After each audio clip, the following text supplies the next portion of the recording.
Video आवडेल किंवा तो हिट जाईल असं नाही आहे.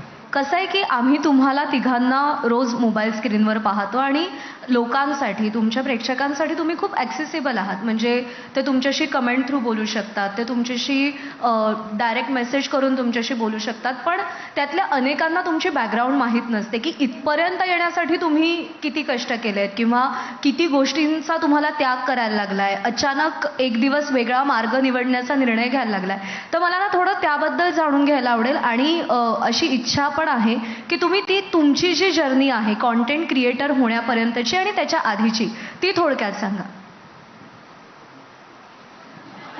बोल बोल विनायक. ना बोल, लाज वाटायला लागली मला. अरे माझी छोटी. हां, तर सुरुवात कशी झाली? सुरुवातीला माझे बाबा, म्हणजे मला सपोर्ट नव्हता घरून. पप्पांना बिलकुल नाही आवडायचं. पप्पा कोर्टात जॉबला होते, त्यामुळे पप्पांच्या डोक्यावर तो पगडा होता की अभ्यास, नोकरी, त्याच्यानंतर लग्न करून छोकरी.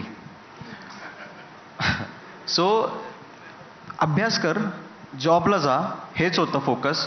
त्यामुळे मी सडनली माझं SY झालं, SY कंप्लीट झालं. त्याच्यानंतर मी बोललो की आता TY होईपर्यंत मी अभ्यास बरा करत होतो, तर मी बोललो की TY होईपर्यंत मी 1 वर्ष यूट्यूब करतो असंच टाईमपास. कारण सगळ्या ऑडिशन्स देऊन दमलेलो मी. तर मला स्टार्टिंगला मी लपून करायचो.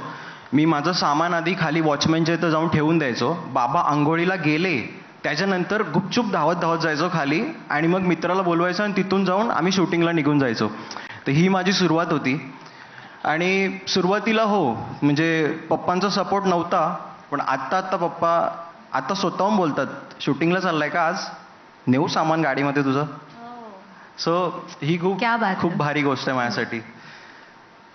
अथर्व.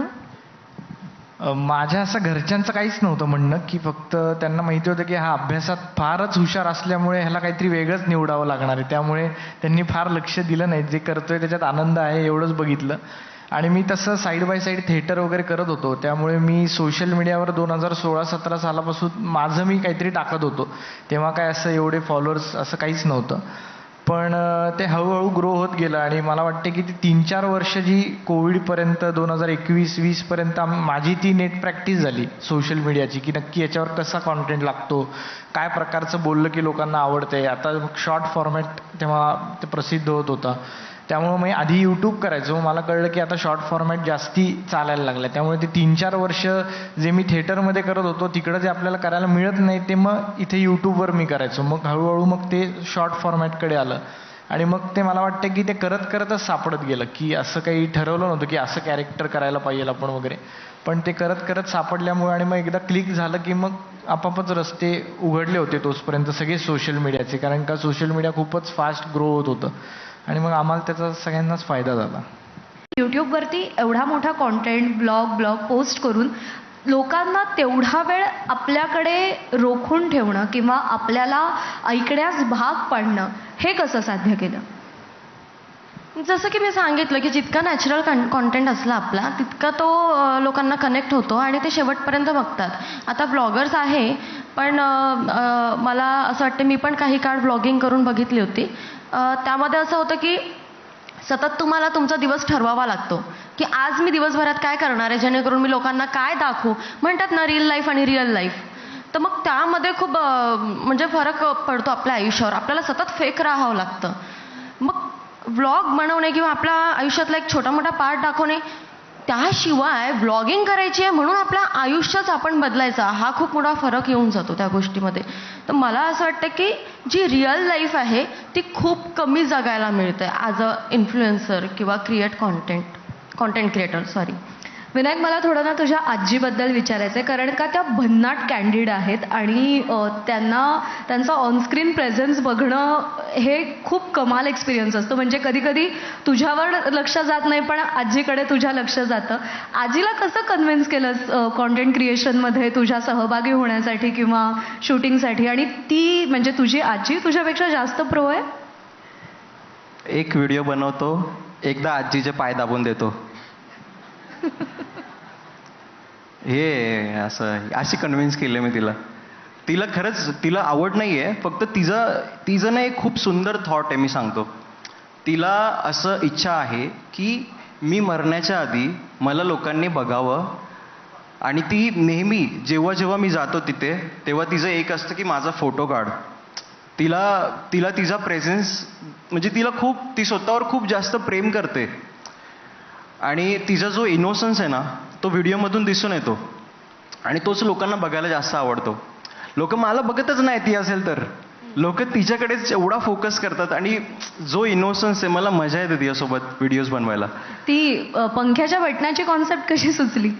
मी जेव्हा जेव्हा झोपतो, आम्ही पहिले 1 BHK मध्ये राहत होतो, तर 1 BHK मध्ये एकच बेडरूम असल्याने मी 12ला उठायचो आणि माझे पप्पा उठल्यानंतर सगळ्या गोष्टी पहिले पप्पा लाईट बिल भरायचे, तर पप्पा सगळ्या लाईटी बिटी सगळ्या बंद. मला ॲक्च्युली रात्री फोबिया आहे, मी झोपताना सगळ्या लाईटी चालू ठेवून झोपतो कारण मी अंधारात झोपू नाही शकत. सो पप्पा उठल्या उठल्या पहिले बेडरूमच्या लाईट्स ऑफ करायचे, पंखा बंद करायचे. लाईटीचा मला काही प्रॉब्लेम नव्हता दिवसा, पंख्याचा प्रॉब्लेम आला. जसा पंखा बंद व्हायचा एक घामाघूम पूर्ण, कारण सूर्यकिरणं डायरेक्ट खिडकीतून यायच्या आतमध्ये. आणि तोच थॉट होता, मला असं वाटलं की आजीने जर तो सिक्वेन्स प्ले केला की आजीला तर बटन पण दिसत नाही, तिला मोतीबिंदू होता पहिले, तिला कॅटरॅक्ट्स होतं, त्यामुळे मग तिला दिसायचं नाही पहिले, तर तो तिचा इनोसन्स आणि पप्पांच्या पंख्याचं सिच्युएशन ती मी मिक्स केली. ग्रेट. अथर्व, हे काय बरोबर नाहीची सुरुवात कशी झाली? कसं सापडलं ते वाक्य तुला? मी असंच एकदा लग्नात जेवणाला गेलेलो आणि एक माणूस असंच, नाही हे काय आवडलं नाही, हे काय ते काय नाही. मग मी पण एका मित्राच्या आजी आजोबांच्या कार्यक्रमाला गेलेलो, तिथं पण मग मी तो व्हिडिओ करण्याचं ठरवलं. कारण का मला असं वाटतं की प्रत्येक लग्नात किंवा कार्यात अशी माणसं असतात किंवा असे नातेवाईक असतात की त्यांना काही दिलं तरी ते त्याला नाहीच, हे नाही आवडत ते नाही आवडत असं म्हणतात. मग त्याच्यावरनं मला वाटलं की आपण असं काहीतरी करू की जेवायला आल्यावर जेवणाला नावं ठेवू. आणि ते असं रॅन्डम मी एका कार्यक्रमात तो व्हिडिओ बनवलेला आणि तो असाच टाकला. मला माहीत पण नव्हतं की याचं काय होईल, पण ते इतकं लोकांनी हे करायला सुरुवात केली, मग ते आता बिल्ड झाले जरा. पण आता तू त्याच्यावरती एवढा कॉन्टेंट क्रिएट केलायस मित्रांवरती, लग्नाच्या सीनवरती, की आता घरातल्या एखाद्या लग्नाच्या फंक्शनमध्ये गेलास की लोक तुझ्याशी आपुलकीने बोलतात की भीतीने दूर पळतात की आता हा आपल्याला कॉन्टेंट बनवेल, किंवा तुझी सगळी बडदास्त व्यवस्थित ठेवतात की आता नाही, त्याला काय असं नको म्हणायला लागायला की हे काय बरोबर नाही. नाही, काय काय वेळेस ते पण बदला घेतात, मग जेवायला नीट देत नाहीत वगैरे असंही करतात. पण नाही, त्यांना आता असतं प्रत्येक लग्नात. उलट आत्ता मी एका माझ्या भावाचं लग्न होतं तेव्हा ते म्हणले की तुम्ही हा आता कॉन्टेंट करा आमच्या लग्नात. त्यामुळे मला असं वाटतं की त्यांना भारी वाटतं की आपल्या कार्यात असं काहीतरी झालं तर मजा येईल म्हणून. ओके. मला